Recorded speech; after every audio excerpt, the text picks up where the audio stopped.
හරි පුතේ ගන්න කියවලා පැහැදිලි කරගන්න නැති ටැංකියක් තියනවලු. ඒ ටැංකියට කරාම තුනකින් පුතේ වතුර සපයනවලු.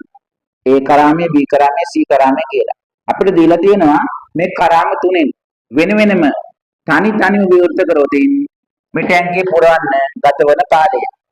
අපිට කියනවා පුතේ ඒ කරාමයේ පමණ විවෘත කරොත් ඒ කරාමයට මිනිත්තු 4ක් යනවලු මේ ටැංකිය පුරවන්න. B කරාමයේ පමණ CA වහලා B කරාමයේ පමණක් විවෘත කරොත් මිනිත්තු 6ක් යනවලු මේ ටැංකිය පුරවන්න. AB කියන කරාම දෙකම වහලා C කියන කරාමයේ පමණක් විවෘත කරොත් යනවලු මිනිත්තු 12ක් මේ කරාමය පුරවන්න. අපෙන් අහන්නේ පුතේ මේ කරාම තුනම පෙරවරු 9:55ට විවෘත කරොත් මේ ටැංකිය පිරෙලා අවසන් වන වේලාව. ඒ කියන්නේ පුතේ මේ කරාම තුනම. එතකොට මේ කරාම තුනෙන්ම මේ ටැංකියට වතුර වැටෙනවා. 9:55ට මේ කරාම තුනම විවෘත කරනවා. මේ ටැංකිය පිරিলা අවසන් වන වේලාව තමයි අපේ නහර. හරි පුතේ. අපිට මේ ගාන හදන්න පුළුවන් මේ ටැංකියේ ධාරිතාව දීලා තිබුණා. ඒ කොහමද? ඒ කියන කරාමය විවෘත කරාට පස්සේ මිනිත්තු 4ක් යනවා නම් අපිට පුළුවන් පුතේ ඒ කරාමයෙන් 1 මිනිත්තුවකට මේ ටැංකිය පිරෙන ප්‍රමාණය හොයාගන්න. ඒ කියන්නේ පුතේ මිනිත්තු 4ක් යනවා නම් 4න් එක කොටසයි නේද පිරෙන්නේ. මේක 4කට බෙදුවොත් 4න් එක කොටස 1 මිනිත්තුවකට බෙදෙන්නේ. ඉතින් අපිට මේ ටැංකියේ ධාරිතාව දන්නවනම් අපිට පුළුවන් ඒක 4කට බෙදලා මේ ටැංකිය මිනිත්තුවකට පිරෙන කොටස හොයාගන්න. B කරාමිනුත් එහෙමයි. මිනිත්තුවකට හොයාගන්න පුළුවන් 6කට බෙදලා මේ ධාරිතාව 6කට බෙදලා 6න් එක පංගුවක් තමයි B කරාමයේ පමණක් එළියොත් මේ ටැංකිය පිරේ. C කරාමියත් එහෙමයි. මේ ටැංකිය 12කට බෙදලා 12න් එක කොටසක් තමයි 1 මිනිත්තුවකට පිරේ. මේ ටැංකියට පුතේ අපි ධාරිතාවක් මේ ගාන දීලා නැති හින්දා ධාරිතාවක් ආදේශ කරගන්න තමයි අපි හදන්නේ. බලන්න මේක කරගන්න විදිය.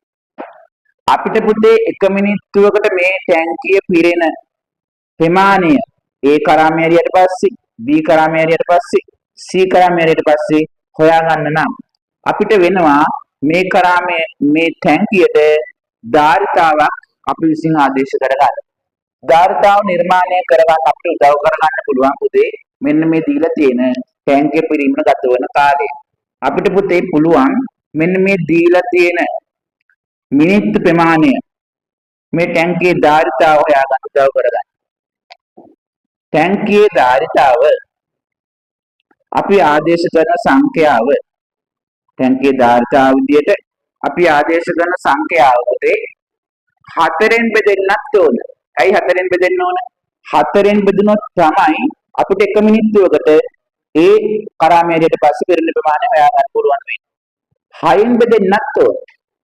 6ෙන් බෙදුනොත් විතරයි B කරාමයේ පමණක් කරියට පස්සේ මිනිත්තුවකට මේ ටැංකියෙන් පිරෙන ප්‍රමාණය හොයාගන්න පුළුවන් වෙන්නේ.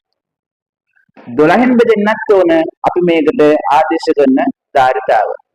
12ෙන් බෙදුනොත් පමණයි අපිට පුළුවන් වෙන්නේ C කරාමයේ ඇරියට පස්සේ මේ ටැංකිය මිනිත්තුවකට C කරාමයෙන් පිරෙන ප්‍රමාණය. ඒක නිසා පුතේ මේ දීලා තියෙන මිනිත්තු ප්‍රමාණයන් තුනෙන්ම බෙදෙන සංඛ්‍යාවක් තමයි මේකට ආදේශ කරන්න වෙන්නේ ධාරිතාව විදියට. ඒකට පුතේ අපි කරනවා මේ තුනටම පොදු සංඛ්‍යාව. මේ තුනටම පොදු සංඛ්‍යාව හොයාගත්තා නම් අපිට අන්නේ සංඛ්‍යාව මේ ටැංකියේ ධාරිතාව විදියට ආදේශ කරගන්න පුළුවන්.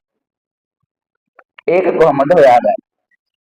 මේ සංඛ්‍යා තුනම බෙදෙන කුඩාම සංඛ්‍යාව අපිට හොයාගන්න ක්‍රමයක් තියෙනවා.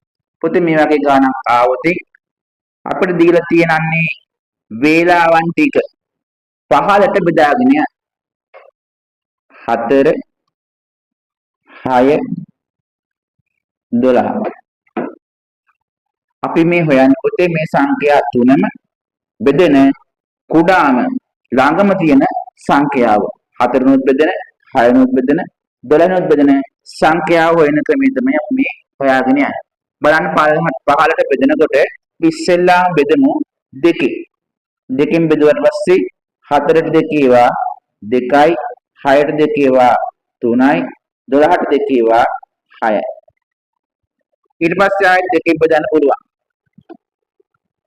2ට 2 ඒවා 1යි 3ට 2 ඒවා නෑ පුතේ. තිබුණාට හරියටම බෙදෙන්නේ නෑනේ.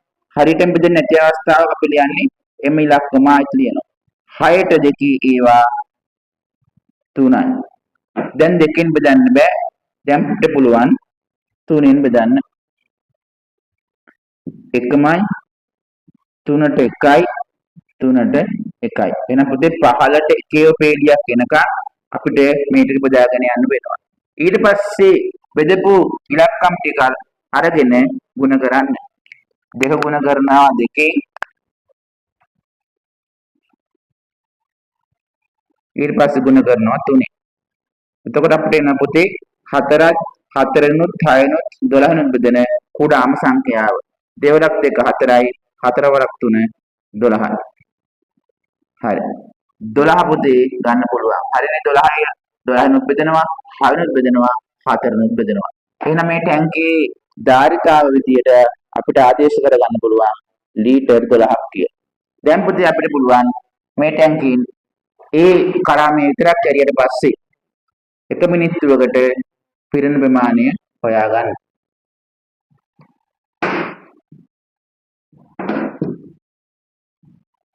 1 මිනිත්තුවකට හොයාගන්න 12 බෙදුවා නම් හරි 4.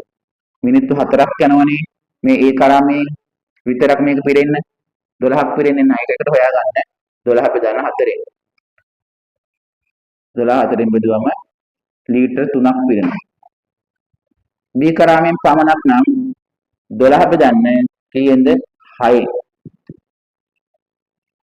12ට 6 ඒවා 2 ලීටර් 2යි පිරෙන්නේ.